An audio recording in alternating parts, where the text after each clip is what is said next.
Vous écoutez le podcast de la formation, le podcast fait par et pour les actrices et acteurs de la formation.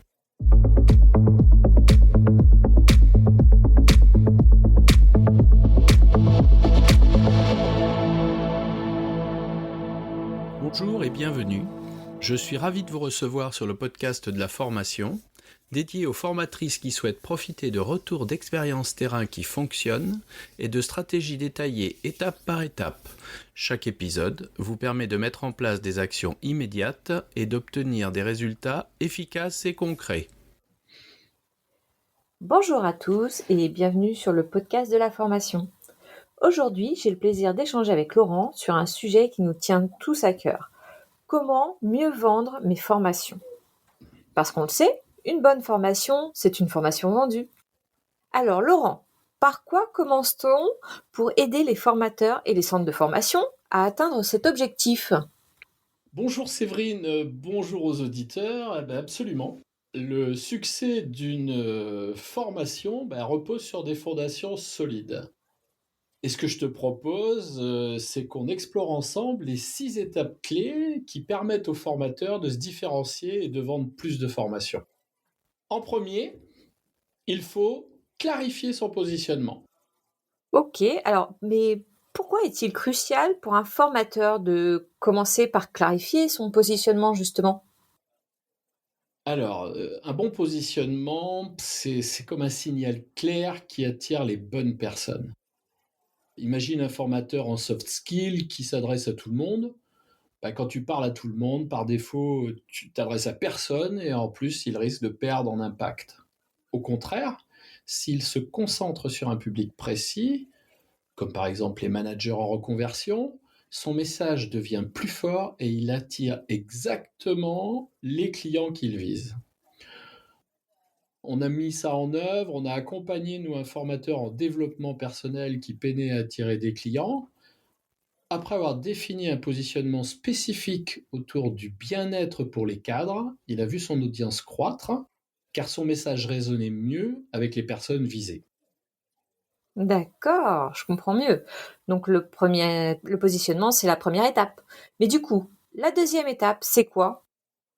La deuxième étape fondamentale, c'est qu'il faut construire une offre irrésistible qui parle directement aux besoins des apprenants, pas à l'envie que toi, tu as de faire.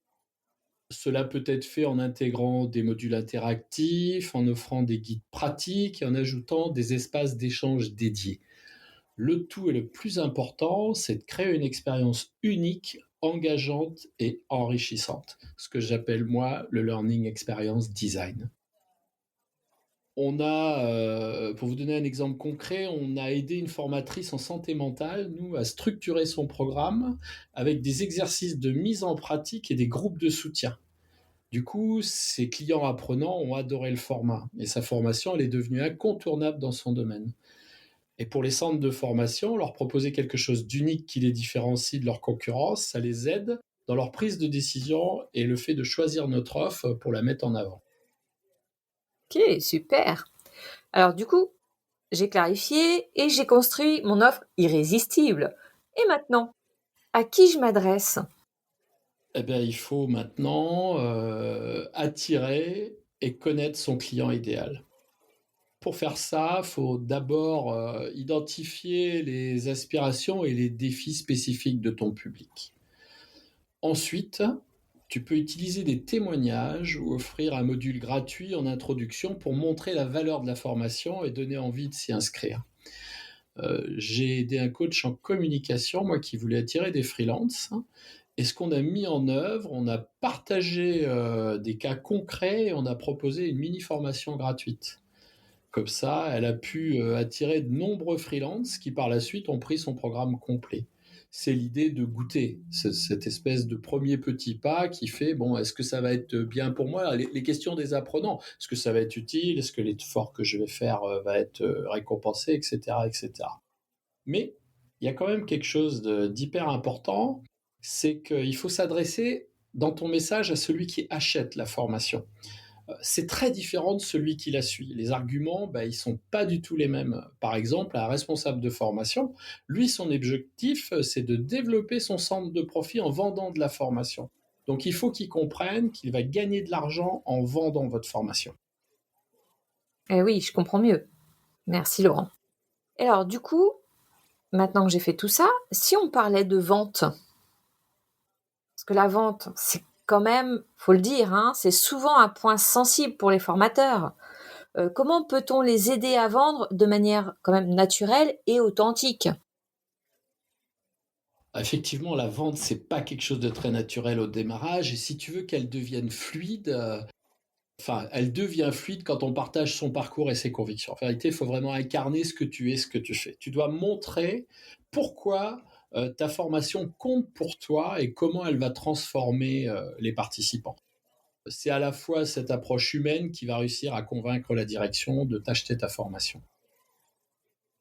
On a aidé, nous, un formateur en leadership qui peinait à vendre et en intégrant son propre parcours dans sa présentation, en montrant comment son programme a aidé ses anciens clients, il a créé un lien émotionnel avec ses prospects et a augmenté ses ventes. Il faut que les gens s'identifient, qu'ils comprennent que c'est pour eux.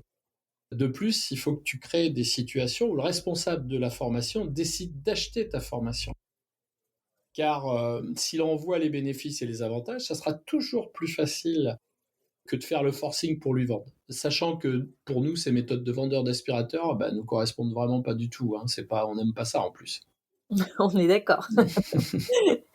Et alors, du coup, j'ai envie de te demander maintenant, j'ai fait toutes ces étapes, et une fois la formation vendue, comment peut-on faire en sorte que les clients restent engagés et parlent de la formation autour d'eux? Ce qu'il faut pas perdre de vue, c'est que tes clients sont toujours tes meilleurs clients. C'est beaucoup plus facile de refaire une affaire avec quelqu'un avec qui on a déjà traité que d'aller explorer encore des nouveaux mondes. D'abord, c'est fatigant, il faut dans la prospection, il faut toujours amener la preuve, c'est un investissement profond. Alors que tes clients qui ont déjà travaillé avec toi, les centres de formation qui ont déjà travaillé avec toi, eux, ils connaissent déjà ta valeur intrinsèque, ils connaissent un peu ta méthode. Et donc, du coup, la meilleure façon pour que tes clients parlent de la formation autour d'eux, c'est le suivi. Le suivi, c'est la clé. Il faut vraiment que tu proposes des points de contact réguliers et pour les apprenants, un groupe de soutien post-formation pour créer une communauté. Les gens vont venir s'enrichir et le point de rencontre et le point d'intérêt va être autour du centre de formation. Il ne faut pas qu'ils viennent en one shot et puis qu'ils s'en aillent, tu vois. Et nous, on avait mis en place un suivi pour une formation en productivité. Et on a organisé des échanges hebdomadaires et les apprenants ont continué à progresser et ils ont recommandé la formation à leur réseau. Et ça a ainsi augmenté ça a augmenté la visibilité de cette formation. Et puis pour le centre, le bénéfice direct, pour le centre ou l'entreprise, c'est des demandes de formation complémentaires. Tout de suite, ils ont voulu faire comme les autres, ils ont voulu bénéficier de ce qui était reconnu comme ayant marché, ayant fonctionné. Ok, super. C'est plus clair maintenant. Allez, et pour finir, une petite dernière. Comment un formateur peut-il être sûr que sa stratégie fonctionne et comment l'adapter si nécessaire? Alors là, c'est toujours la même démarche que tout type de suivi. Tu vas suivre la qualité. Pour ce faire, tu vas créer des indicateurs, comme par exemple les taux de satisfaction, taux de conversion, le feedback des participants, qu'est-ce qu'ils en disent. Et du coup, c'est toutes ces données qui vont te permettre d'ajuster et d'améliorer constamment. Il faut savoir que la première formation que tu fais, elle n'est jamais aboutie. Il faut vraiment la confronter et pour voir un petit peu comment ça fonctionne. Et puis moi, j'ai un critère qui est très simple. Tu as une formation dans ton catalogue, elle se vend, c'est bien, elle ne se vend pas, il faut réfléchir. Et en vérité, celles qui se vendent, c'est ceux qui ont progressé en même temps que tu analysais les feedbacks et les retours. Et tu vois, par exemple, sur un accompagnement, là, sur un coach en gestion de projet, franchement, on avait des retours qui étaient assez mitigés sur un de ces modules. Et en analysant les feedbacks, en interrogeant les apprenants, on a compris que le contenu, il était beaucoup trop dense. C'était beaucoup trop technique, alors on l'a simplifié et directement, immédiatement, ça a amélioré l'engagement des participants et ça a augmenté les demandes sur cette formation, tu vois? Et oui, ça marche. C'est beaucoup plus clair. Eh bien, merci Laurent pour toutes ces explications.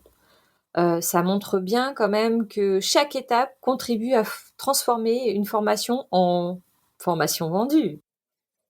Je vous propose de télécharger la checklist des différentes étapes dans la description, donc sur Ocha ou sur notre site lepodcastdelaformation.fr.